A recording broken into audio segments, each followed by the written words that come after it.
Hello and welcome. This is lesson 2.2 on multiplying polynomials. When we're finished with this lesson, you'll be able to answer the essential question, how can you multiply two polynomials? In this first exploration part, I would just want to go through and define what some of the symbols mean.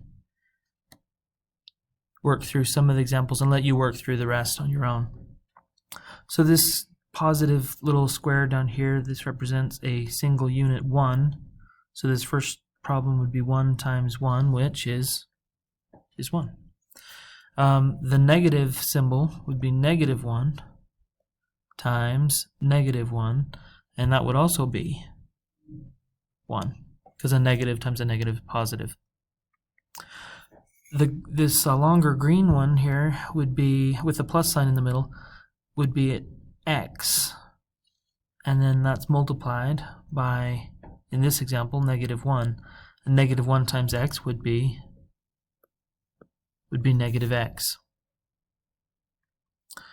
Over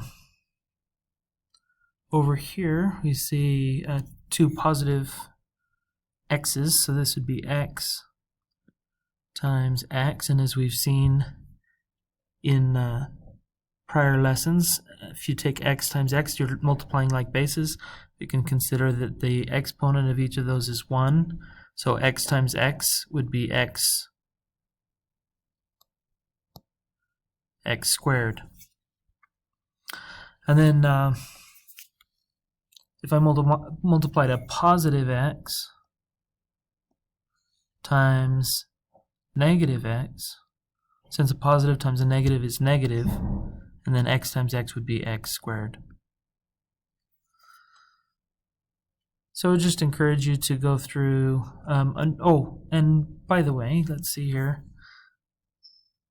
This here is x, and this is minus 2, because there's negative 1 and negative 1.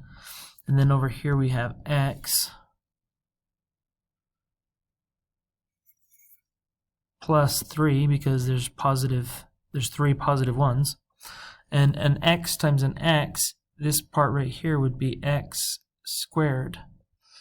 And then x times minus 2, these two together would be minus 2x. And x times positive 3 would be positive 3x. And then positive 3 times a negative 2 would be negative 6. And so the end result of this, you'd add each of these different areas up, and x squared, you'd get x squared plus 3x minus 2x and minus 6. These two middle ones would be like terms, so we could combine them.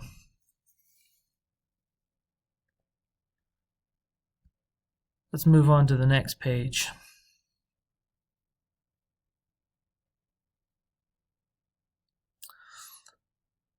So on this lesson we will learn to multiply binomials.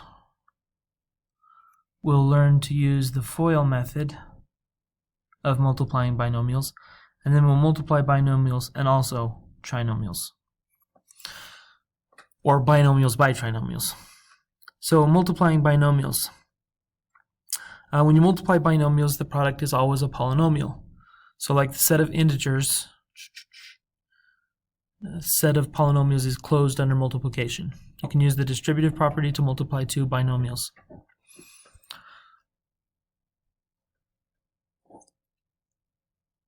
So look at a couple examples here. This first one we'll use the horizontal method.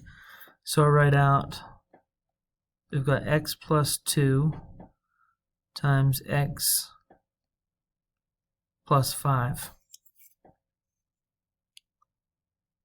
And so the first thing we do is we take x plus 2, we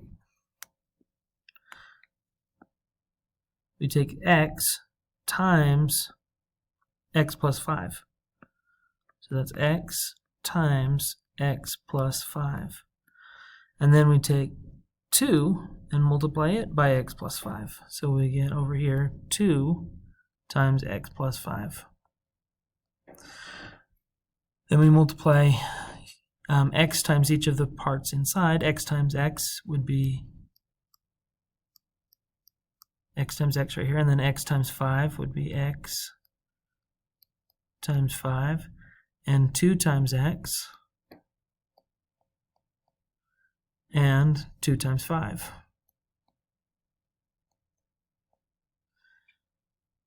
We then multiply each of these out. X times x would be x squared.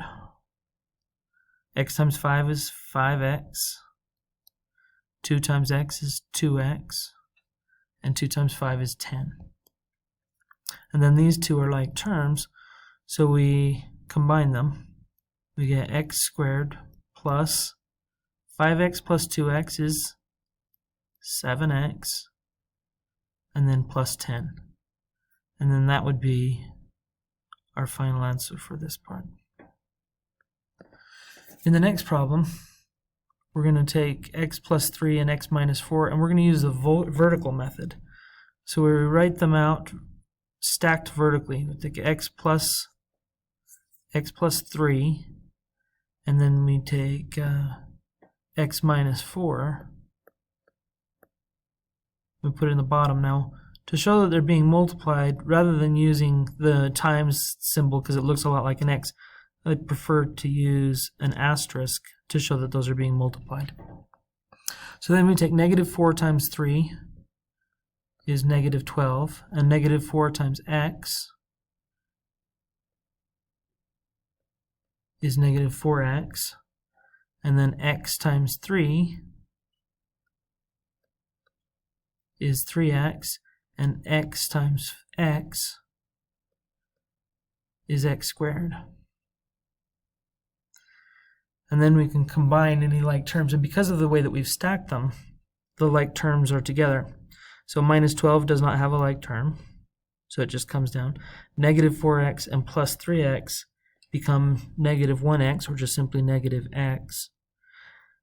And x squared also does not have a like term, so we just say that's x squared. And that would be the final answer on that one. And then we can use multiplying binomials using a table. Here at Copper Hills High School, we'd like to call this the box method. And so they've taken 2x minus 3 and they've put that across the top, and x plus 5, they've taken that and put it on the side, x plus 5. And then we have different sections that we fill in here, just like you would when you're filling out a times table. So 2x times x would be 2x squared, and x times minus 3 would be minus 3x. 2x times 5 would be 10x, or positive 10x if you'd like. And then 5 times negative 3 would be negative 15. At this point, then we take each of these products that we found and we bring them out and add them together. So we get 2x squared